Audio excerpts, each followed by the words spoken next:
আসসালামু আলাইকুম রহমতুল্লাহ বিসমিল্লাহির রহমানির রহিম। দিনাজপুর বোর্ড 2016 এটার আমরা থার্ড চ্যাপ্টার একটা ম্যাথ সলভ করবো ইনশাল্লাহ আজকে। খুব ভালো করে এটা শুনেন। আমার কি বলতেছে, আমার উদ্দীপকটা আগে দেখেন। উদ্দীপক বলতেছে যে 3.92 নিউটন ওজনের একটি খেলনা গাড়ির উপর বল প্রয়োগ করায় এটি ঘর্ষণযুক্ত মেঝেতে 0.5 মিটার পার স্কয়ার সেকেন্ড ত্বরণে চলতে শুরু করে। ঘর্ষণযুক্ত মেঝেতে তো নর্মালি ঘর্ষণটা আমরা যখন চলতেছিল তখন এই ঘর্ষণটা কাজ করছে, রাইট? চলতে শুরু করছে তখন ঘর্ষণ কাজ করছে। তাহলে আমরা এটাকে এফকে ধরবো। কী ধরবো? এফকে। তো এটা আমাদের এখানে এফকের উপস্থিতি আছে, সেটার মান দেওয়া থাকতে পারে, নাও দেওয়া থাকতে পারে। ওজনের কথা বলছে 3.92 নিউটন ওজন। তো আমি এখানে এখনও ফুললি উদ্দীপক করি নাই, কিন্তু যখনই আমরা দেখবেন ওজন কথা লেখা আছে 3.92, তখনই আপনি চলে যাবেন যে এমজি সমান 3.92, কারণ ওজন দেখলে মাথা রাখবেন এটা এমজি। ওজন দেখলে কি ওজন দেখলে কি ভরের সাথে অভিকর্ষ ত্বরণের গুণফলটাই ওজন। আমরা জানি তো, না জানলেও জানি না। তাহলে এখান থেকে আমাদের ভরের মান বলে দেওয়া থাকতে পারে, নাও দেওয়া থাকতে পারে। নর্মালি ভরের মান দেয় না, ওজন দিলে ভরের মান দেয় না, আর জি দ্বারা ভাগ। তো জির মান কত? 9.8। ভর কত? 3.92। আজকে যদি এটা 39.2 হতো, 9.8 দ্বারা যদি এটা ভাগ করতাম তাহলে আমি পেতাম 4, কিন্তু যেহেতু এটা 3.92 তাহলে পাবো 0.4 কেজি। কথা কি ক্লিয়ার? 0. কত? 4 কেজি। কেমনে বের করছি বুঝছেন কিনা? বুঝছেন কিনা? না বুঝলে কয়না মুড়ি খান। আচ্ছা আসেন, এরপর কি বলছে এখন 0.4 কেজি এটা হলো বস্তুটার ওজন, এই বস্তুটার ভর। তো এই ভরের আমার কি বলছে ওজন একটি খেলনা গাড়ির উপর বল প্রয়োগ করে এটি ঘর্ষণযুক্ত মেঝেতে। তার মানে ধরলাম এটা হলো আমাদের সেই যে ঘর্ষণযুক্ত মেঝে, যেখানে আমাদের কি আছে, আমাদের যে একটা খেলনার গাড়ি আছে, খেলনার গাড়ি আছে। তো এই গাড়িটার বড় হলো কত? 0. কত কেজি? 4 কেজি। আমার এই ঘর্ষণযুক্ত মেঝেতে এই গাড়িটাকে যখন বল প্রয়োগ করায়, বল প্রয়োগ করেছে এফ। আমরা জানি বল প্রয়োগ করা মানে হলো F is equal to M A দেওয়া। বল প্রয়োগ করা মানে কি? F is equal to M A দেওয়া। এই কথাগুলো মাথায় গেঁথে নিতে হবে। বল প্রয়োগ করছে মানে F is equal to M A, আর বল প্রয়োগ করা মানে সেখানে ত্বরণ সৃষ্টি করা। কি সৃষ্টি করা? ত্বরণ সৃষ্টি করা, এফ বাই এম। এখন এখানে ঘটনা হলো আমার বলে নাই এখানে ত্বরণ সৃষ্টি করছে যে এটা বলে দিছে, কিন্তু কত বল প্রয়োগ করছে সেটা বলে নাই। বলছে ঘর্ষণযুক্ত মেঝেতে 0.5 মিটার পার স্কয়ার সেকেন্ড ত্বরণে চলতে শুরু করে। তার মানে এর মান দেওয়া আছে, এর মান দেওয়া আছে। তাহলে আমার এর নিয়ে কাজ করার দরকার নেই, আমার কাজ করতে হবে এফ এর মান। আমার এম এর মান আমি জানি 0.4, ত্বরণ কত সৃষ্টি হয়েছে সেটাও জানি 0.5। আজকে যদি 4-5 এম না নর্মালি গুণিত তাহলে কত হইতো? 20। কিন্তু যেহেতু আমার এখানে 0.0 আছে, তাহলে আমার এটা মূলত হলো কত? এই যে এখান থেকে আসবে 10, 100, 4-5 20, তার মানে কত? 0.2। 0. কত আসবে? 2 নিউটন। অর্থাৎ এখানে প্রযুক্ত বল হলো 0.2, মানে আমাদের যে বলটা আমরা প্রয়োগ করছি এই বলটা হলো 0.2 নিউটন। তবে আমরা আরও বেশি বল প্রয়োগ করছিলাম, কারণ ঘর্ষণযুক্ত মেঝে তো, এই ঘর্ষণযুক্ত মেঝেতে কিছু মন্দন হয়। আমরা জানি ঘর্ষণ মানে সেখানে গিয়া মন্দন, ঘর্ষণ মানে গিয়া মন্দন। আমাদের যদি কখনো যদি এফকের মান দেওয়া থাকে, সাথে সাথে আমরা ওই ভ্যালুটা লিখে এখানে আমরা আবার লিখে ফেলো, সাথে সাথে আবার এম ইজগুলো গিয়া ওইটা, তাহলে ইজগুলো আমাদের গিয়া ওই বক্সকে এম দ্বারা ভাগ করলে আমাদের সেই এর মানটা নেগেটিভলি বের হয়ে যাবে, মন্দনটা বের হয়ে যাবে। এখন আসেন এরপর কি বলছে, ঘর্ষণ বল 0.5 নিউটন ওই দিছে। ঘর্ষণ বল কত? 0.5 নিউটন। তাহলে আমাদের এখানে কত থাকবে? 0.5 নিউটন। তাহলে এম এ মানে কত? 0.5। তাহলে 0.5কে কত দ্বারা ভাগ? 0.4 দ্বারা ভাগ, কারণ আমরা বস্তুর ভর জানি 0.4। ঘর্ষণটা যে ভরের বস্তুর জন্য আলাদা আলাদা, এক এক বস্তু যে ভর দিয়ে আলাদা আলাদা ভাগ করতে হবে। কথাকে বোঝা যাচ্ছে? এখানে 0.4 আছে, এখানে 0.4 দ্বারা ভাগ করবো। প্রত্যেকটার জন্য ঘর্ষণ বলটা সেম হতে পারে, কিন্তু মন্দনটা সেম হবে না। কথা কি ক্লিয়ার? তাহলে এবার আসেন, আমাদের এই যে 0.5কে যদি আমি 0.4 দ্বারা ভাগ করি তাহলে আনসার কত পাবো? আনসার কত পাবো? 1.25। কত পাবো? 1.25 মিটার পার স্কোয়ার সেকেন্ড। এটা হলো আমাদের ত্বরণ, এটা হলো মন্দন। ক্লিয়ার? ঘর্ষণ আমাদেরকে মন্দন সৃষ্টি করে। এটার আগে যে আমরা মাইনাস দিলাম, যদি আমরা এখানে মন্দন লিখি তাহলে কিন্তু লিখবো জাস্ট কত? 1.25। 1. কত? 25 মিটার পার স্কোয়ার সেকেন্ড। কোনভাবে কি দিব না? ইয়া দিব না, এই যে মাইনাস দিব না, কিন্তু মন্দন না বলে শুধুই বলে মাইনাসটা দিতে হবে। ঠিক আছে? এরপর এবার আসেন, এটা এই যে এফ ছোট এফ দ্বারা ফ্রিকশন বোঝায়, আমি কে দ্বারা কাইনেটিক বুঝেছি, আমি বুঝলাম যে এটা গতি ও ঘর্ষণ সহগ, মানে গতির সাথে সাথে এটা কাজ করা শুরু করছে। বোঝা গেছে? বস্তুটা তো স্থির ছিল না?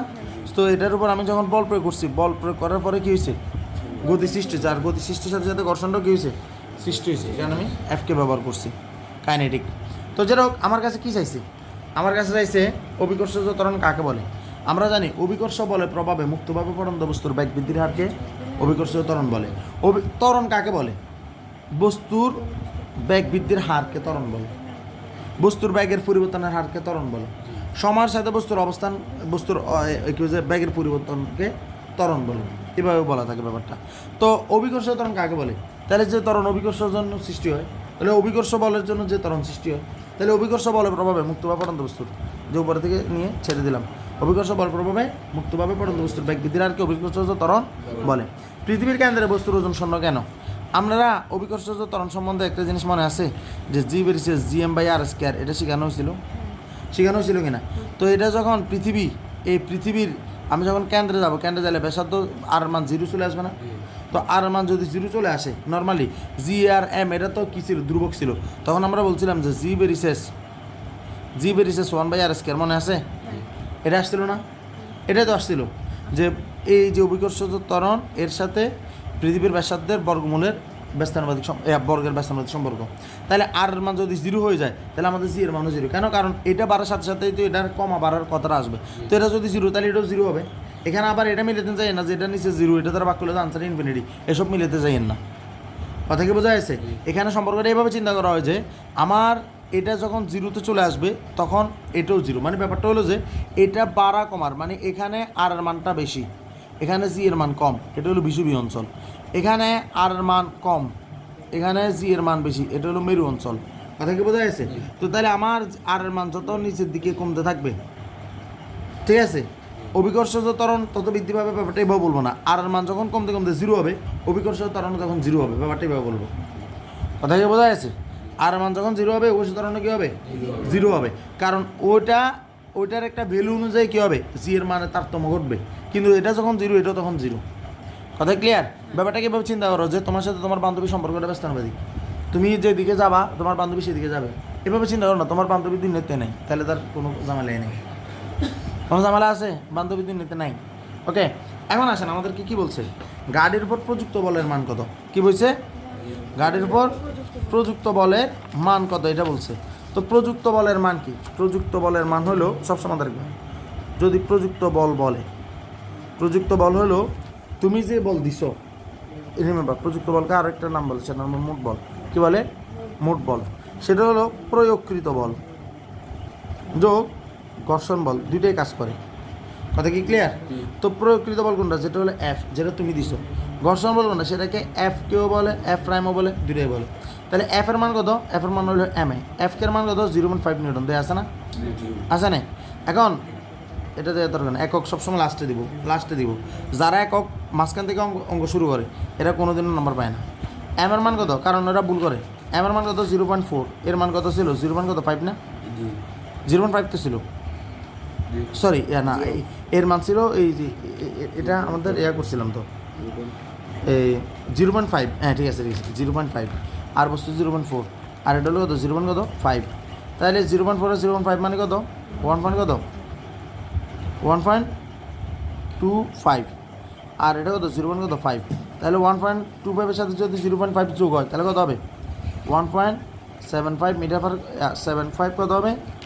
1.75 নিউটন। আমি কি ভুল করছি নাকি? এক মিনিট, আমি 0.5-এর সাথে 0, আচ্ছা সরি, এটা হবে 0.4-এর সাথে 0.1, এটা হবে কত? 0.2। তাহলে 0.2 আর 0.5 যদি যোগ হয়, তাহলে কত হবে? 0.7 নিউটন। কথা কি বোঝা যাচ্ছে? তাহলে এটা হলো আমার কার মান? এটা হলো গ এর মান। এবার আসেন ঘ কি বলছে?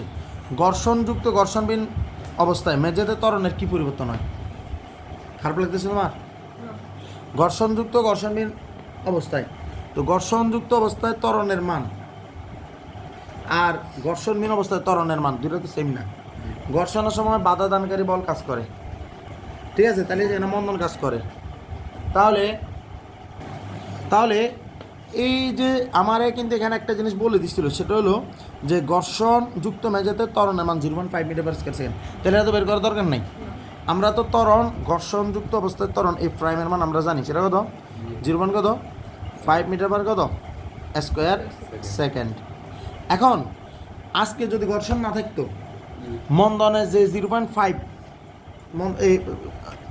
কি বলে ঘর্ষণ বল যেটা ছিল 0.5 নিউটন, ওইটা কত ত্বরণ সৃষ্টি করছে বের করছি না আমরা পূর্বের অঙ্কে, পূর্বের ইয়াতে আমরা এটা বের করছিলাম না? এই যে -1.25 বের করছি না?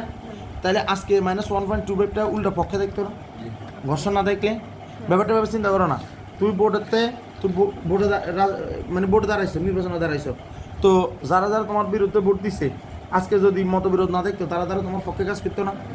কথা কি ক্লিয়ার? তাহলে ভোট সংখ্যা বাড়তো না। ব্যাপারটা এরকম যে আমার যদি আজকে যদি ঘর্ষণ বিহীন অবস্থা, এটা হলো যে ঘর্ষণ যুক্ত অবস্থা, এটা কি ঘর্ষণ যুক্ত অবস্থা। আজকে যদি ঘর্ষণ বিহীন হতো, তাহলে এর মান কত হতো? এর মান হতো আমাদের 1.25 তো আগে আছে, সরি 0.5 এটা আগে আছে।